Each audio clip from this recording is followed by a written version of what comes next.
आज महाराष्ट्राला एक गोष्ट खात्रीलायक समजली कि पत्रकार किसी के सामने झुकते नहीं है, पत्रकारिता किसी के सामने झुकती नहीं है। काल ज्या अपप्रवृत्त विचारानं संजय दिना पाटील यांनी ज्या प्रकारे अपमानित केलं होतं, त्यांनी बोलवलेल्या पत्रकार परिषदेला पत्रकारांनी त्याच्या तोंडावर जाऊन पाठ फिरवली। हे खरोखर मला असं वाटतंय की हीच ताठर मानेची आणि ताठर कन्याची पत्रकारिता जी आहे। माननीय बाळशास्त्री जांभेकर, माननीय भारतरत्न डॉक्टर बाबासाहेब आंबेडकर आणि बाळ गंगाधर टिळक माननीय यांच्या विचाराची हीच ती खरी पत्रकारिता आहे। आणि म्हणून मला हे म्हणायचं आहे की त्या प्रकरणामध्ये ज्या प्रकारे माफी माफी माफी किंवा दिलगिरी दिलगिरी दिलगिरी बोलली जात आहे, ज्या व्यक्तीनं हा अक्षम्य संवैधानिक द्रोह केला, गुन्हा केला किंवा धमकी देऊन त्याची स्वतःची किंवा त्यांच्या कौटुंबिक गुन्हे पार्श्वभूमी सांगण्याचा जो धाडस केलं, म्हणजे खुनाचं, 5 खुनाचं आणि पत्रकारांना मारून टाकण्याचं किंवा पाय तोडण्याचं किंवा अर्वतच्या अश्लील भाषेतलं, त्या बाबतीवर ज्या प्रकारे पडदा टाकण्याचं जे केऊलवाणी धडपड, master is always responsible for servant, he is vicarious liability of the state, vicarious liability of the state. मला हे म्हणायचं आहे की उपमुख्यमंत्री एकनाथजी शिंदे साहेब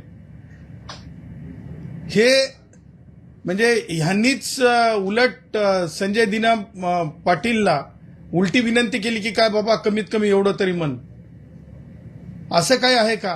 कारण बॉडी लँग्वेजवरून असं वाटत नव्हतं की त्यांना पश्चाताप आहे म्हणून बोलणाऱ्यांना। आणि म्हणून माझं हे म्हणणं आहे की मला कोणत्या जातीवर बोट ठेवायचं नाही, परंतु ॲज अ रिस्पॉन्सिबल एकनाथ शिंदेंनी स्वतःच विनवण्या केल्या की काय एवढं तरी मन दिलगिरी म्हणून। अशी केविलवाणी परिस्थिती एकनाथ शिंदेंवर आली आहे का? कारण त्या बॉडी लँग्वेजवरून वाटत नाही। आणि मग 2, मी जातीवर बोलत नाही, कोणत्या जातीचे, मला जातीचा उल्लेख करायचा नाही, पण आमचे उदय एक ते स्वतःच माफी मागायला लागले। अरे दिलगिरी ते मागतायत ज्यांनी केलं आणि तुम्ही माफी मागताय। ही कोणती गुन्हे संहितेच्या न्यायाची पद्धत आहे की सार्वजनिकपणे सामाजिक न्यायाची पद्धत आहे? मला उदयची जात ब्राह्मण आहे की कोण आहे ह्याच्यावर मला बोलायचं नाही, परंतु आमच्या उदयला पुढे केलंय का? त्यानंतर उदय माझे मित्र आहेत, कौटुंबिक मित्र आहेत, सन्माननीय उदय सामंत असं घ्या, म्हणजे कारण ते लागताना बरेच वेळ दुसऱ्यांच्या काळजाला लागेल। आता दुसरे ते छत्रपती संभाजीनगरचे काय नाव, संजय शिरसाट, सन्माननीय मंत्री, ते माफी मागायला लागलेत। मला त्यांच्या जातीबद्दल म्हणायचं नाही, ते शेड्यूल कास्ट आहेत। माझं म्हणणं हे आहे की एक ब्राह्मण आणि एक शेड्यूल कास्ट माणूस यांच्याकरता माफीला सोडला का? यांनी स्वतः माफी म्हणले का? दिलगिरी आणि माफी हे 2 वेगवेगळे शब्द आहेत। मला वाटलं होतं राज ठाकरे आज काहीतरी डॅशिंग बोलतील, परंतु राज ठाकरे नाव न घेता बोलले। थोडी हिंमत दाखवायला पाहिजे होती राज ठाकरेंनी, थोडी हिंमत दाखवायला पाहिजे होती राज ठाकरेंनी, पण मला तसं होताना दिसलेलं नाही। आणि म्हणून माझं हे म्हणणं आहे परत एकदा की ह्या प्रकरणाला डोळसपणे पाहिलं पाहिजे। हा इतिहासात पुढच्या 100 वर्षात ह्या गोष्टीची चर्चा होणार आहे। मोठ्या माध्यमातले पत्रकार किंवा व्यक्ती स्वातंत्र्य असलेले डिजिटल मीडियाचे पत्रकार किंवा ज्याला म्हणतो आपण व्यक्ती स्वातंत्र्याच्या आधारे म्हणजे स्वतः जर्नलिझम, पर्सनल जर्नलिझम करणारे पत्रकार, म्हणजे स्वतःहून जर्नलिझम करणारे पत्रकार, ह्या सगळ्या गोष्टीच्या बाबतीमध्ये हा अपमान लागू पडणार आहे। तेव्हा किमान पत्रकारांनी या प्रकरणात धाडस दाखवावं। एक कॉग्निजेबल असो की नॉन कॉग्निजेबल असो, एक गुन्हा दाखल होणं आवश्यक आहे।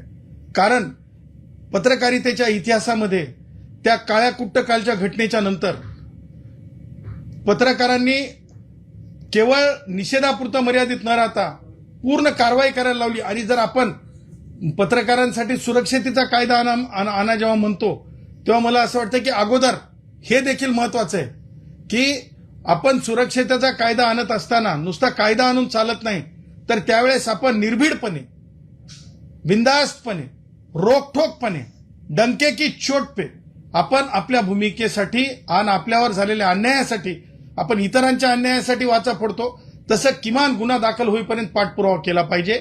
आणि त्या पाठपुराव्यासाठी आम्ही परत त्यांच्यासोबत राहू. आता दुसरा जो मुद्दा मला आपणाशी बोलायचा आहे तो मुद्दा म्हणजे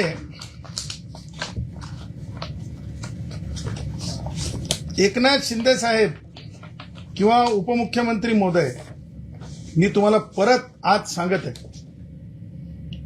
एकापाठ एक विषय बाहेर येत आहेत, उत्तरं तर द्यावं लागत राहतील. मला सांगा, नाशिकच्या गरिबांच्या कष्टकऱ्यांच्या झोपड्या तोडल्या, ज्या की कायदेशीररित्या तोडता येत नाहीत, हे सगळ्यांना आता कळून चुकलेलं आहे. विधानसभेमध्ये त्या बाबतीमध्ये अनेकांनी प्रश्न उपस्थित केलेत. परंतु नाशिकच्या कष्टकऱ्यांच्या बाबतीमध्ये उदय सामंतांनी त्यांची भूमिका, त्यांच्या त्या एमआयडीसीची भूमिका ही लक्षात आणत असतानाच कष्टकऱ्यांनी तिथल्या, झोपडीधारकांनी तिथल्या शिंदे टोळी असं नाव दिलं. शिंदे टोळी असं नाव दिलं.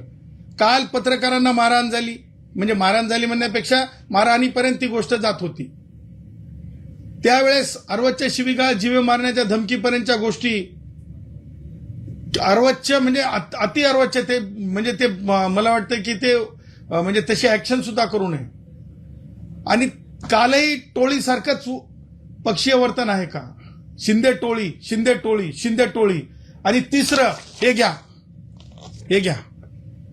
हा कोण प्रभाकर काळे सगळ्यांना माहिती नाही का? सगळ्यांना माहिती हा प्रभाकर काळे. ह्याच्या बाबतीमध्ये कधी बोलणार आहात? ह्या प्रभाकर काळेचा काय रोल आहे? मग मला सांगा, ह्या अशा प्रकारे वसुल्या, त्याचबरोबर पत्रकारांना धमक्या, त्याचबरोबर गरिबांचे घरं तोडणे, हे पॉलिटिकली आयडिओलॉजिकली फिट आहे का ही गोष्ट? जर ही गोष्ट पॉलिटिकली आयडिओलॉजिकली फिट नसेल, त्याचं कारणही हे आहे का त्याचं कारण? एकनाथ शिंदे ना मला प्रश्न विचारायचा आहे. भारतरत्न डॉक्टर बाबासाहेब आंबेडकर यांचे विचार हे सर्वांकष सगळ्यांना जे आहे लोकशाहीचे दिशानिर्देश देत असतात. ते मान्य नाही आहेत का? ते मान्य नाही आहेत का? मला कुणालाही म्हणायचं नाही लबाड लांडगा ढोंग करते, मला म्हणायचं नाही. लबाड लांडगा ढोंग करते, मला म्हणायचं नाही. परंतु हे सगळं काही टोळीसारखंच, शिंदे टोळी म्हणून चालणार आहे का? आणि त्यामुळं अशी वेळ येऊ नये की सामान्य कष्टकरी, पत्रकार, सामान्य त्याचबरोबर सामान्य नागरिक मिळून शिंदे सेनेचं नामकरण करण्यापर्यंत लोक जर सामान्य कष्टकरी जात असतील टोळी म्हणेपर्यंत, शिंदे टोळी, पक्ष नाही टोळी, तर तशा प्रकारच्या म्हणजे नामकरणाची, अधिकृत नामकरण तुमच्यावर करण्याची वेळ येऊ नये याची सुद्धा काळजी घेतली पाहिजे एकनाथरावजी शिंदेंनी, असं माझं दुसरं मत आहे. आता मला आजच्या पत्रकार परिषदेच्या माध्यमातून एक महत्वाची गोष्ट आपल्या समोर आणायची आहे. ती म्हणजे काय झालंय की पत्रकारांना बोलवणे आणि पत्रकारांना त्रास देणे आणि पत्रकारांसमोर प्रसिद्धीचा हवास ठेवून बोलणे आणि त्यातून आपला स्वतःचा जिवंतपणा दाखवणे, असं काही लोकांना जे आहे म्हणजे ते अंगवळणी पडले. आणि त्यामुळं एक घटना जी आज पाहायला मिळाली, आज सकाळी एक पत्रकार परिषद झाली. त्या पत्रकार परिषद स्वतःला त्या सामाजिक कार्यकर्त्या म्हणून त्यांनी घोषित केलेलं आहे. ते आहेत अंजली दमानिया. अंजली दमानियाजींनी जी पत्रकार परिषद घेतली, त्यांनी, मला माहिती नाही त्यांचं ब्रीफिंग कुणी केलं, परंतु जर त्यांचं ब्रीफिंग अशा कारणासाठी केलं गेलं असेल की सामान्य माणसाच्या महाराष्ट्रात उत्पन्न होणाऱ्या रोजीरोटीवर जर ते पडणार असेल कुऱ्हाड म्हणून तर अंजली दमानियाजी, तुमच्या विचाराची महाराष्ट्रात कोणी गय करत नाही. तुम्हाला कोणी तुमच्या विचाराला विचारणार नाही. तुमच्या विचाराची पातळी जर सामान्य कष्टकऱ्याला मिळणाऱ्या म्हणजे रोजीपासून दूर करणारी असेल तर तुम्हाला सामान्य माणूस कधीही माफ करणार नाही, कष्टकरी माफ करणार नाही.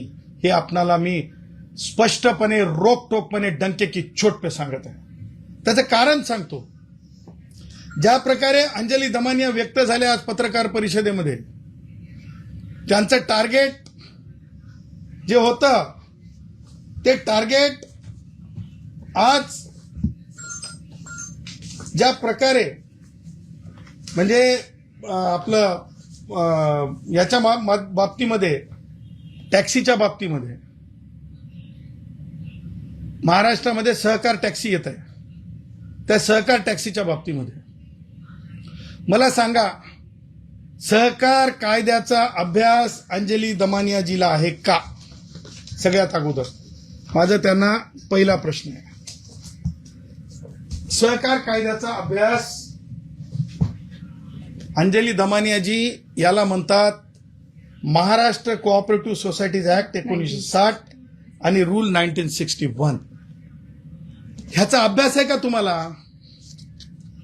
हे पहा, पत्रकार परिषदा घेऊन सोशल मीडियावरली आणि त्यांनी स्वतःच सांगितलं की चॅट जीपीटीची माहिती घेऊन माणूस परिपूर्ण होत नसतंय.